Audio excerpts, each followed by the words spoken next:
With the Seekers of the Storm DLC on the horizon, I wanted to make a video about everything I'd like to see in it content-wise. Now, keep in mind, I have been doing as best a job as I can to avoid as many spoilers as I can, including watching the trailers. I haven't seen any of the trailers, and I don't know anything about the game. And guess what? Until the DLC drops, I would like to keep it that way, please. Do not spoil anything in the comments, even if I name something in this video that has already been confirmed for the DLC. The things I know already, just from seeing the thumbnails and checking the Steam page, are that there will be 3 new survivors, one of them Seeker and one of them Chef. Other than that, I don't know anything about the game, so without further ado, let's get into the video. In no particular order, though they will be numbered on the screen, the first thing I'd like to see is new skins. Even if the skins were just color palette changes or simple flourishes on their shoulders or headgear or something, I would absolutely love to be able to customize our characters a bit more than we can right now. What would be even cooler is some sort of pseudo character creation option where you can pick the primary and secondary colors of your character's outfit before you enter a run, and those options would be saved between runs. I just love the idea of actually being able to look different between runs, instead of having the same 2 to 3 skins, of which you probably only use one of them. Cause let's be real, nobody's using the Loader Mastery skin, and if you are, what do you see in it? Next is more achievements, and I'd love to connect this to the skins as well. I think I'd like to stay with the theme of doing the same challenge on every character. I'd like to see a new achievement where you have to get like 1 million kills on the character to unlock the skin, or something similar would be great. Other achievements I'd like to see are more creative ones. Things like the Captain achievement, where you have to kill Mithrix using a beacon, or the Mercenary one, where you have to beat the Prismatic Trials without taking damage. Also known as the only time you'll ever play the Prismatic Trials. Some ideas I have include poisoning 50 enemies at once with Akrid's passive, reaching 100 stacks of Bandit Skull with his Desperado ability, having 10 full health drones or allies at a time, or beating Monsoon with no items. Any of these would be super cool to see in the game, and I'd love to try and grind for them like I used to do with the Prismatic Trials or Captain challenges. Another thing I'd love to see with the update is more secrets, especially secret areas. Now, I'm not talking about hidden realms, though more of those would be cool as well. Things like the area below Wetland Aspect where you unlock Nukahana's Opinion, or the Kajaro and Ronald's area in the Abandoned Aqueduct.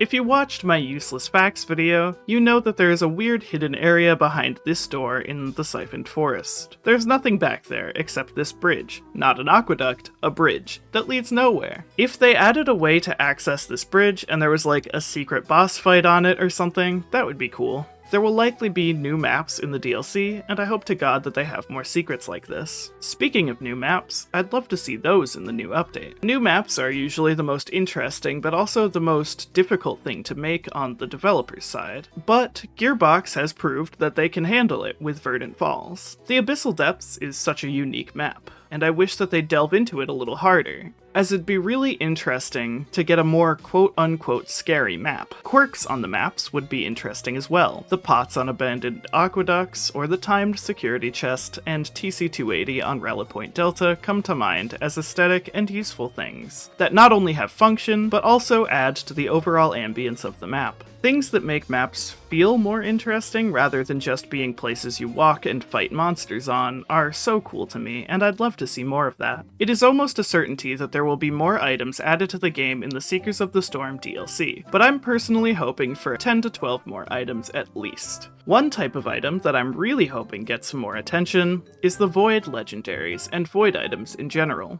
There are only 14 Void items in the game, and only 2 of them are Void Legendaries, which is really a shame because there's so much potential when it comes to what new items we could even get as Void Legendaries. I'd love to see a Corrupted Sentient Meat Hook, or anything else. It would be so interesting, as the current 2 that we have are kind of boring, as their effects aren't that helpful or interesting after the first few times you grab them. What would be really interesting is if they added a new rarity on top of it all. This would involve a lot of work on their end, but I'd love it if there were some sort of super rare item tier above Legendary legendaries that you could get only after looping, so it wouldn't be too overpowered in Eclipse or anything. This new rarity could be something like an upgraded rarity, a machine or something that you throw your items into that spits out a new version of the item that stacks doubly as much or gains an added effect would be super cool to see. I love all the items in Risk of Rain 2, but there really aren't that many items in the game that I am truly excited to see. Other than the 57-leaf clover, sentient meat hook, or irradiant pearl, I rarely ever get the feeling of excitement that comes with finding a super rare item that would completely change the course of a run. Speaking of a new valuable interactable, it'd be so cool to see new drones or a new interactable types in the game. I'd love to see like self-destructing drones, or a drone that shields all of your allies within an area, or even a melee type drone that does a lot of damage but can't do it from far away. All of these would be super cool to see. New interactable types would maybe be something like the previously mentioned upgrader machine or something similar, a purifying pool that removes the downside of a lunar item, a stationary version of the recycler that takes a random item from your inventory and turns it into something else, a new shrine that boosts your attack and movement speed when you go near it after activating it. These new interactables could tie into the previously mentioned parts of the maps that make the worlds really interesting to explore as well, the secrets and quirks. If the recycler idea I had earlier could only be found on like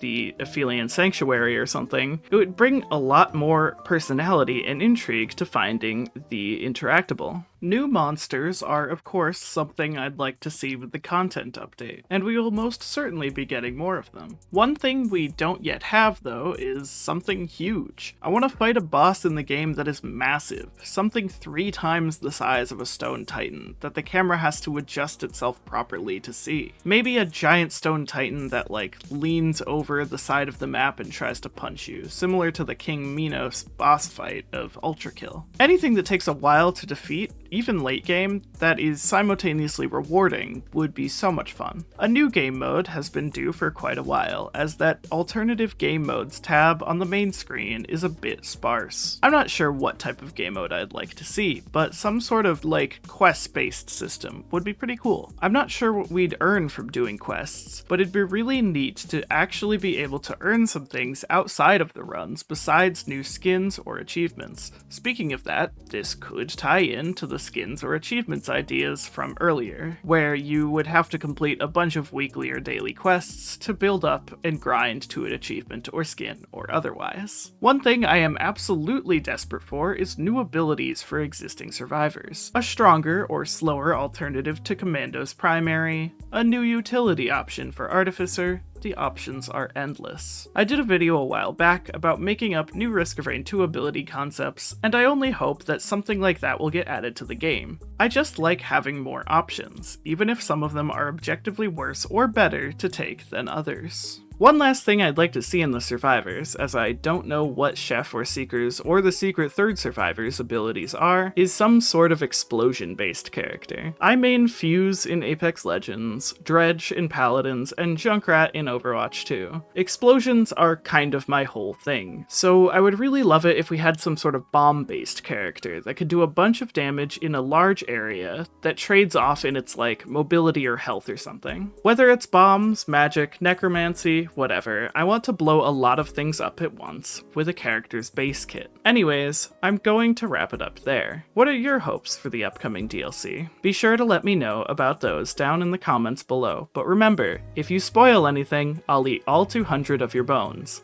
What's that? You have 206 bones? Yeah, okay buddy, check your left hand. Seriously though, if you cannot physically hold yourself back from spoiling anything, at least do me the favor of marking it with the word spoiler at the beginning so I can avoid it. If your comment gets a heart by me with no reply, chances are I just hearted it to have it stop showing up in my YouTube studio, because it's probably a spoiler. But yeah, thanks for watching. Do the liking and subscribing things if you enjoyed the video, and thank you to our members. Bye-bye!